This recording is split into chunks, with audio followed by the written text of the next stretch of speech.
Don't want to end stream just yet. Oh, microphone. Right.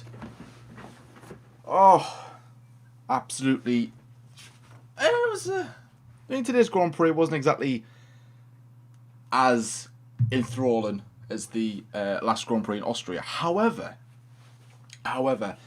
better than nothing. I think that's the lesson of today. You know, we've had no Grand Prix for quite some time, and I think a lot of people were saying that we would take some Frances, we would take some boring races. That wasn't, like I said, it wasn't action packed. However, there was some really good drama towards the end. There's something about Austria that just gives it that zest of something, giving it a really good finish at the track. So obviously Styrian Grand Prix, Lewis Hamilton wins. Fairly comfortable from the Mercedes boys today. Last week, of course, they had problems with sensors in the gearbox, threatened to be what was it? You know, cars going to be failing in terms of gearbox wise, and this weekend there seemed to be, well, whatever the problem was, it seems to have sorted itself out, or the Mercedes have sorted it out, and that's good news on their behalf, you know. So that was good from them. Red Bull, not. I must say, I was very surprised at the pace of the Red Bulls today. I literally thought Red Bull were going to be there or thereabouts. I mean, in the wets, they were there, but Mercedes still had that edge. I mean, in qualifying yesterday. However, in the race, I was a bit excited. You know, maybe getting a Red Bull Mercedes battle towards throughout the duration of the Grand Prix. But that wasn't the case. You know, Verstappen, he did well. I thought he did better than what the car had in pace wise anyway. And Albon, what happened to him? Alexander Albon, very disappointed with him. I must say, I was a bit confused as to why Albon had so little pace, but there could be a problem with the car, and I don't know. We'll have to wait and see what happens after that. So let's discuss the Grand Prix, the Styrian Grand Prix, the very first Styrian Grand Prix, of course, at the Red Bull Ring. Race gets underway again. Everyone gets underway very, very calmly. There's no drama into turn one. I think Perez goes a bit wide, or one of the race points goes a bit wide into turn one with the battle with the McLarens. So that was pretty intriguing to see. And then we head up towards turns 3. And what happened there? Both Ferraris made contact with each other. Vettel was ahead of Charles Leclerc. Leclerc tries to make a lunge, hits the curb, car bounces up, hits the rear wing of his teammate, and it's game over for Sebastian Vettel almost straight away. And literally, the weekend just went from bad to worse for Ferrari. It hasn't been a good time at the Red Bull Ring. They did bring upgrades for this race, and they weren't able to properly test them out in race trim. So they're going into the Hungarian Grand Prix with the same knowledge of these updates to what they had, or what would have happened if they just raced normally, because these updates were potentially going to be brought in for the Hungarian Grand Prix. So obviously that was a bit disappointing on their behalf. But again, like I said, Leclerc afterwards, came back into the pits. Well, he raced on for a bit. He had floor damage. He came into the pits, and ultimately that was his race over. Both Ferraris are out. I'm not even into lap 3. Absolutely disappointed as well from Ferrari. And I'm not a Ferrari fan, but it is sad to see, how bad it is that they are doing at this present time. It just really, really isn't good on their behalf. And of course, that brought out the safety car as well. And then, of course, Charles Leclerc owned up and basically apologised to Sebastian Vettel and to the team straight after the Grand Prix, taking Twitter almost instantly and just saying, look, I'm so sorry, apologised. And, that was the job done, but never mind. So we carry on, like I said there, we've got down on my note here, floor damage for Charles Leclerc. He obviously retires because of that. And then, of course, George Russell, he has a little battle with Kevin Magnussen, which of course made Russell go wide. Didn't see anything as to what actually happened between those two on camera. It didn't really pick up on the TV, apart from when George did go wide, which ultimately put him down towards the back of the grid.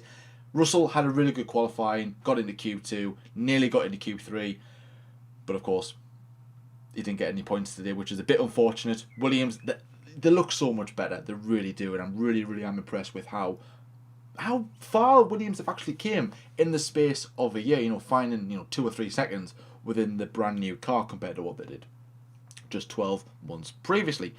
So yeah, like I said, Russell, those two come into play, and it just wasn't good for them. Perez overtakes Norris towards turn 3 on lap 14. That was like kind of the first drama between Sergio Perez and Lando Norris. Those little battles there. I think Perez had a really good run around the outside, really good overtake on Sergio Perez's behalf. Lando Norris just and again as well. Something else that I noticed it was the same with last week.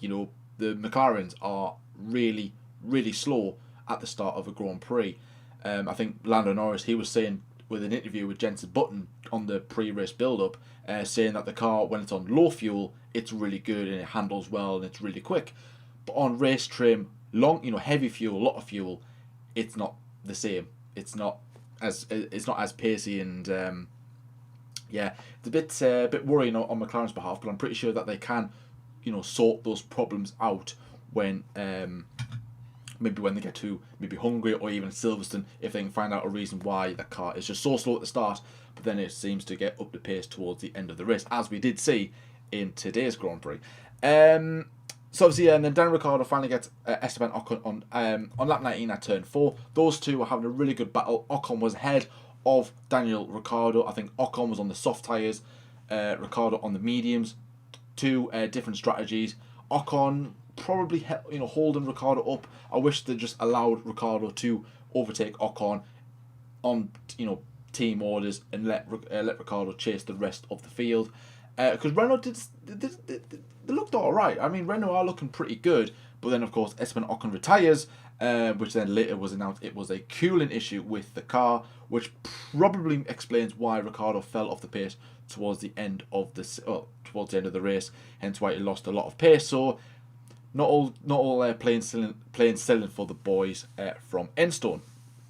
So yeah, obviously Max Verstappen is the first guy to pit, covering off the undercut from Valtteri Bottas, because Verstappen was there and Alexander Albon wasn't. He was about 15-20 seconds behind the leading pack, which it got a lot of people like, hang on a minute, where's this pace from Albon gone? What's going on here? He had really good pace last week. He could have nearly won the Grand Prix, would have definitely finished on the podium if he hadn't made contact with Hamilton. And then this week he was like well out of his grasp, and Red Bull couldn't do anything. They were literally just praying that Mercedes came up with the problems that they did occur, or what they did have in last week's Grand Prix. But that wasn't the case. Max pits to cover off the undercut from Bottas. Mercedes boys, they stay out for another. Well, Lewis Hamilton stays out for another 3 laps. He pits in again from softs to mediums, and then that's pretty much it. Bottas is still in the lead. He's in the lead at this point, putting lap after lap after lap, just getting as much laps in as he possibly could, because he knows when he pits, Verstappen is going to be ahead by quite some margin, by about 14-15 seconds. But with the pace of the Mercedes and with the fresher tyres, he knew he would be able to close the gap. So they had to time it right. Not too late and not too soon. And that's what Mercedes do really, really well. So, and then obviously the McLaren pit of Carlos Sainz. Again, another left rear problem. I think that's something that's going to be occurring quite a bit this season, because I think Norris had the same problem last time out, which then when he got released into the path of Sergio Perez in the first race. And of course this week, at least there was like no altercations between two drivers in the pit lane this time, but another problem for the McLaren boys. Now we know that they have got a history with dodgy pit stops. So the race pans out, and obviously Bottas eventually pits. He pits, what lap did he pit on? 34. And then at this point, when he comes out on lap 35, Bottas is about 13 seconds behind Max Verstappen. And immediately you know he's going to get him. You know that. Lap 40 as well, Perez and Sainz go. They have a little ding-dong battle as well. Perez, beautiful move around the outside of Carlos Sainz for P7. Comes on the team radio and says, "Do you like that, guys? Did you like that one?" And I think we all get a round of applause for Sergio Perez. That was a brilliant, brilliant move. And again, showcasing the ability that Sergio Perez has in Formula 1, and very underrated in that performance alone, and that overtake as well, but today's performance showcased what he can do when he has the right car at his disposal. And then he comes up with his teammate. They're having a bit of a battle, and again Perez overtakes Stroll for P6.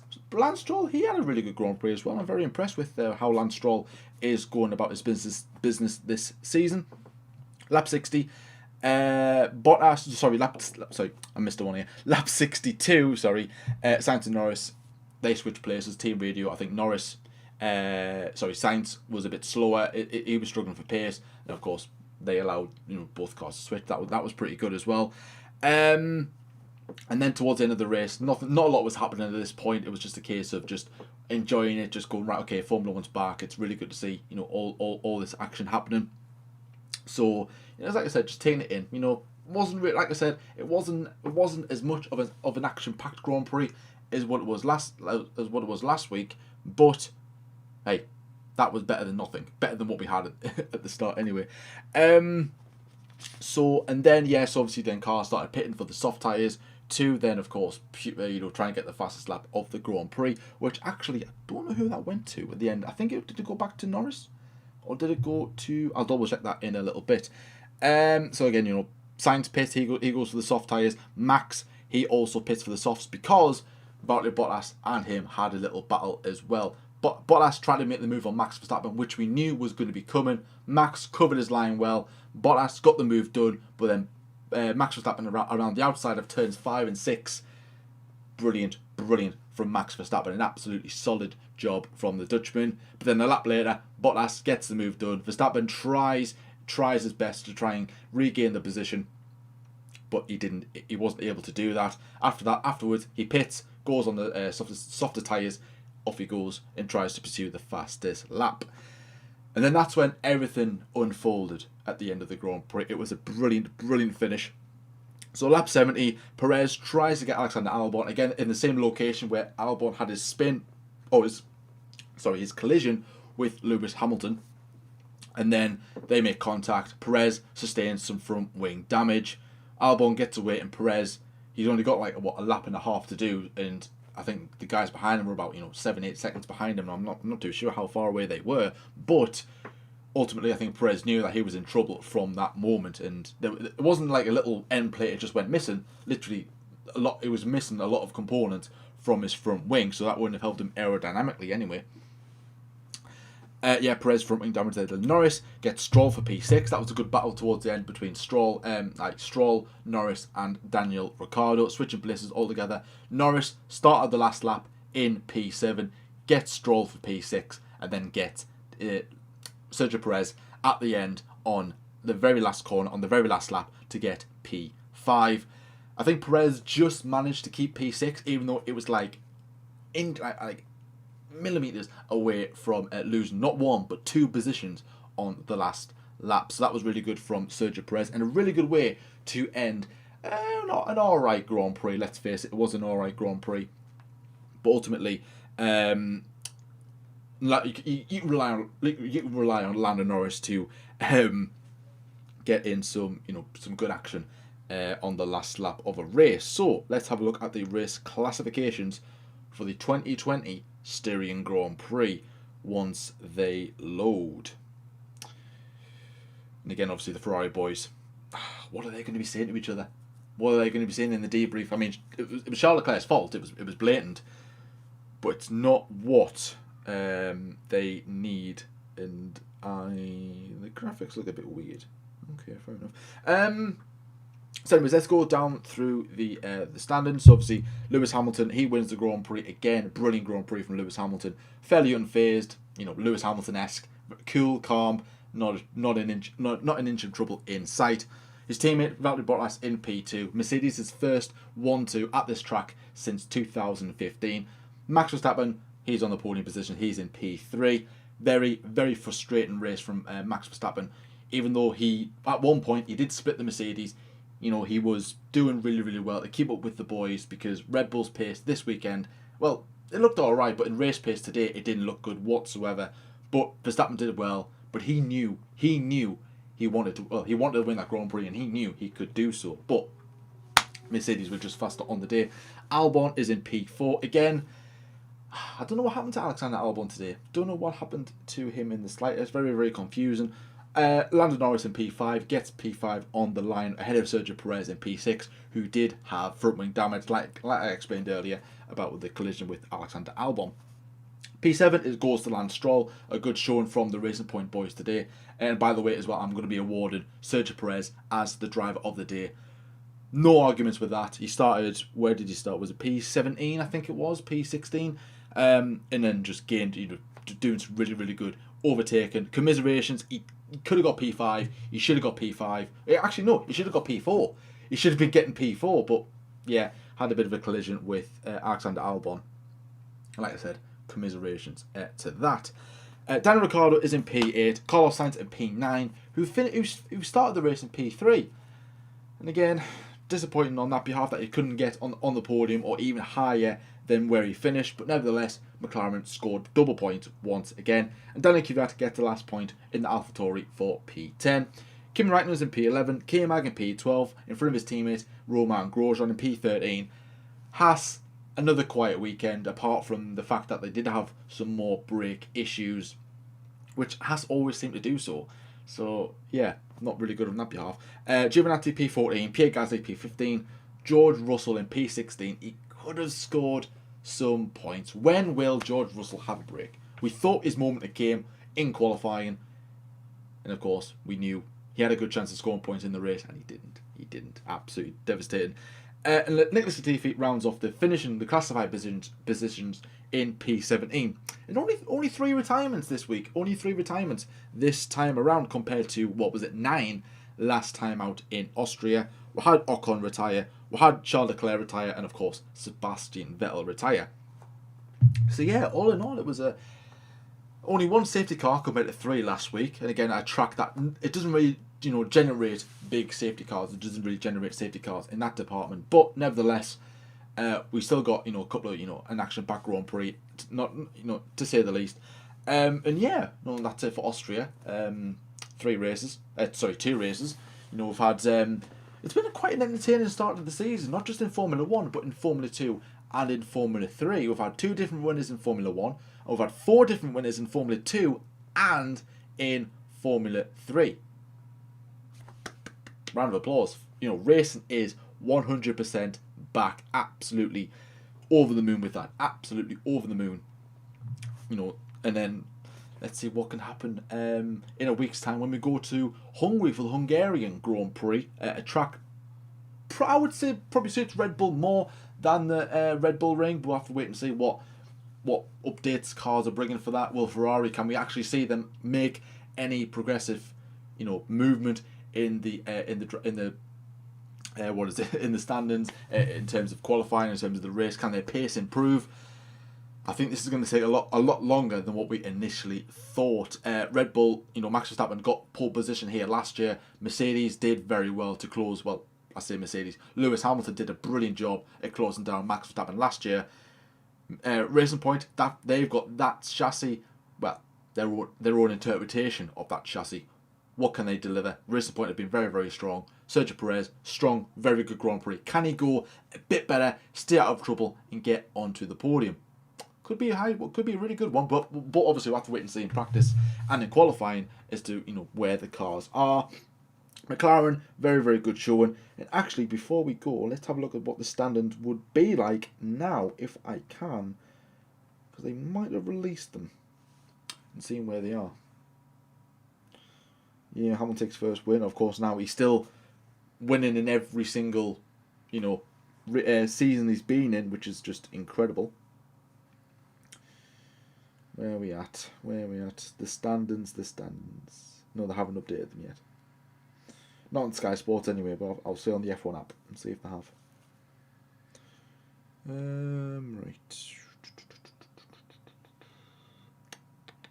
Can we see the standings? No? There's Daniel Philpott. Hi, my friend. Trying to find the standings before I end the stream.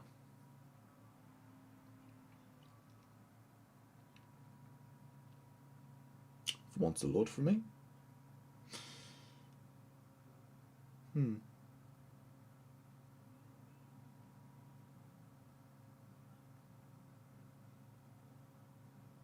No, it doesn't want to. It doesn't want to. It doesn't want to do that this time. Never mind. So yeah, obviously, like I said, that concludes the action for the Austrian weekend. Let's say, for 2 races in a row, back to back. The first ever time we did see this in Formula One.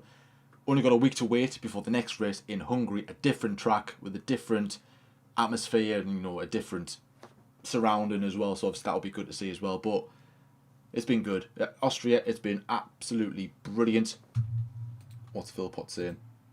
Subscribe to the F1 Debate Show. Yes, if you are new around here and you are watching, then please drop us a like and a subscribe as well. It does help the channel out a lot. So, and yeah, obviously we've got a couple on the last stream as well. So if you are new watching this, please drop us a sub. We've got some really good content coming out this week as we build up to the third and final race in consecutive succession before we have a week's break, and then we head off to back-to-back Silverstones. And then, of course, we go to Spain a week after that. So, concluding, one more race week before we have a week off. And then we've got some more races coming up for you guys as well. So, anyways, it's been a really good Grand Prix. Shame it's over. I really didn't want any racing to end. But nevertheless, we go again in Hungary in a week's time. So, obviously, I'll end the stream here, guys. Thank you so much for watching. It's been an absolute pleasure, as always. And like I said, if you're new around here, please drop this channel a subscribe as well. And we'll see you in a week's time for the Hungarian Grand Prix. Watch what he's doing. Take care.